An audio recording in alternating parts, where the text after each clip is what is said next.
O governo da presidente Dilma está fazendo o Brasil engatar a marcha ré. Não percebe que nós precisamos de ousadia para garantir o crescimento econômico.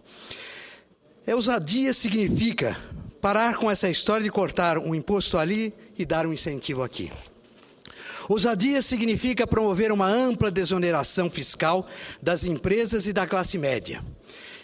E entender que o futuro do Brasil se constrói pelo empreendedorismo e consumo. Não se concebe mais a ideia do Estado forte que vê no empresariado e na classe média o alvo certo para se tirar dinheiro por meio de um impostômetro que não para mais de subir. É evidente que o Estado tem que arrecadar, mas a forma de proceder à arrecadação precisa ser modificada com urgência se o desejo for vislumbrar a possibilidade de o PIB voltar a crescer. A palavra de ordem é incentivo e desoneração de todos os setores produtivos, mas nem mesmo no Senado Federal essa mensagem parece ficar clara. Nós deveremos reconhecer a importância dos incentivos fiscais para dinamizar a economia de estados como Goiás. Mas tem predominado, mesmo no Fórum Pluralista, que é o Senado, a ideia de literalmente que se ignorem os esforços para alcançar o desenvolvimento regional. É difícil compreender essa tendência de se olhar para o próprio umbigo na discussão das alíquotas do ICMS. Nós precisamos pensar no desenvolvimento conjunto do Brasil e de cada uma de nossas regiões. Mas quem sabe a lição do nosso vizinho Paraguai, em termos de incentivo à produção e à instalação de fábricas, possa mostrar que nós estamos perdendo o bonde da história e ficando para trás?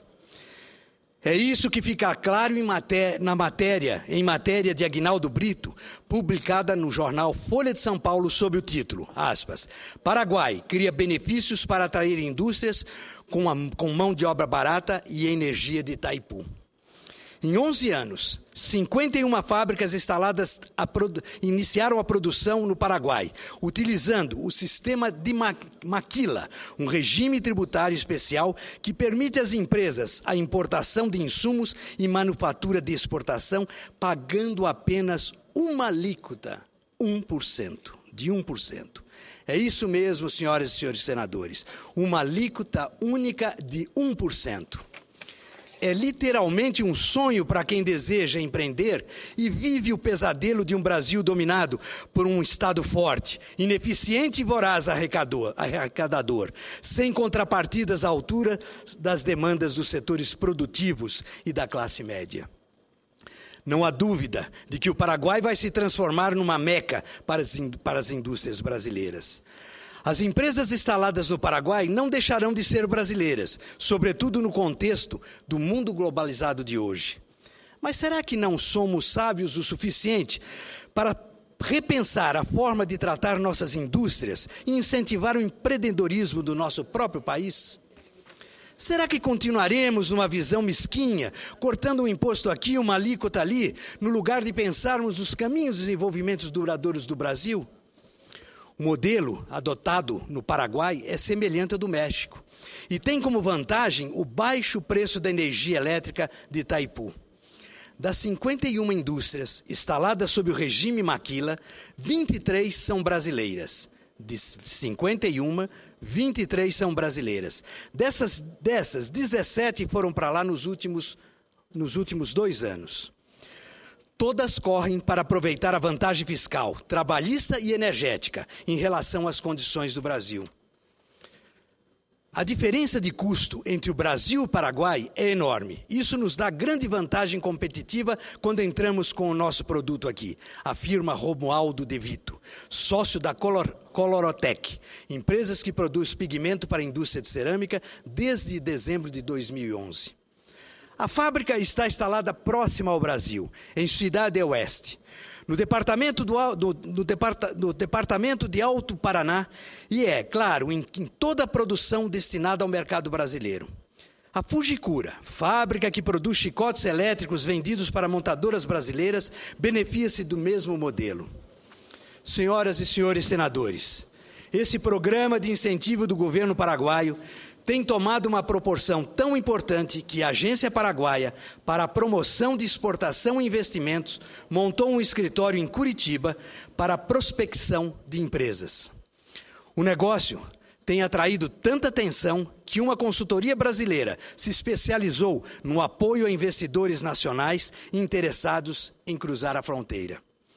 E aqui no Brasil, apesar do preconceito existente em relação ao Paraguai, até mesmo a Federação das Indústrias de São Paulo, Fiesp, já organizou um evento no início de abril em que as indústrias instaladas apresentaram as vantagens competitivas de se produzir naquele país. A Dedini, importante indústria de bens e capital do Brasil para o setor sucroalcooleiro, pode ser a próxima a se instalar no Paraguai. O Paraguai é uma das alternativas para avançarmos na integração das cadeias produtivas em nossa região, afirma Rubens Barbosa, presidente do Conselho Superior de Comércio Exterior da Fiesp. Ele também acha que o país vizinho é uma alternativa em termos de custo para a indústria local. Senhoras e senhores senadores, estamos aqui no Brasil, vivendo esse quadro nebuloso em que a inflação vai saindo do controle e o PIB não reage aos incentivos pontuais do governo. O Paraguai deverá ter um crescimento do PIB de 13%. Enquanto o pesado governo brasileiro sonha com um PIB de 3%, nossos irmãos paraguaios crescem a um ritmo melhor que o chinês. Agora, senhor presidente, nós só não podemos ficar esbravejando e protestando contra as atitudes do Paraguai. O governo e nós aqui no Senado precisamos relembrar a lição do saudoso escritor diplomata João Guimarães Rosa, ao tratar dos limites de fronteiras com o país vizinhos, já estabelecido desde o tempo do Barão do Rio Branco. Guimarães Rosa demonstrou aos paraguaios que, no lugar de litigar em torno do Salto de 7 Quedas, era melhor aproveitar em conjunto o potencial do grande rio Paraná. Nas palavras de Guimarães, aspas, o Brasil está, como sempre esteve, disposto a encetar negociações em torno de tão importante questão e a promover em conjunto com o Paraguai os planos necessários à utilização prática, não só do enorme potencial energético decorrente de salto das 7 Quedas, como de todas as possibilidades que oferecem a agricultura e a navegação às águas do Paraná. De tal sorte que esse grande rio, ao invés de oferecer aos dois países razões de litígio ou desavença, seja entre eles um elo de união, como sempre desejaram os anteriores governos do Brasil e firmemente deseja o atual. Foi assim que, em 1966, senhoras e senhores senadores, assinou-se a Ata das Cataratas, em Foz do Iguaçu, o que possibilitou, após o acordo também com a Argentina, a construção de Itaipu. Senhor presidente, é hora de o Brasil pensar em uma forma mais aberta em relação às tendências do mundo moderno e globalizado. Precisamos nos inspirar na percepção de Guimarães Rosa e ver no Paraguai não um rival, mas um parceiro que hoje nos oferece um exemplo de modernidade e incentivo ao setor produtivo. Não somos uma das mais fortes economias do mundo, mas nesse momento é o Paraguai que nos deve servir como farol a indicar o caminho da ousadia e da inventividade. Guimarães Rosa mencionou o potencial agrícola e de navegação na região do Rio Paraná. Como Itaipu, a região consolidou-se igualmente pelo energético. Hoje, os paraguaios mostram visão de futuro e realizam de uma forma pacífica o sonho de grandeza de Solano Lopes ao promover a industrialização do país. Pensamos nisso, senhor presidente, pensemos nisso, senhoras e senhores senadores. Muito obrigado.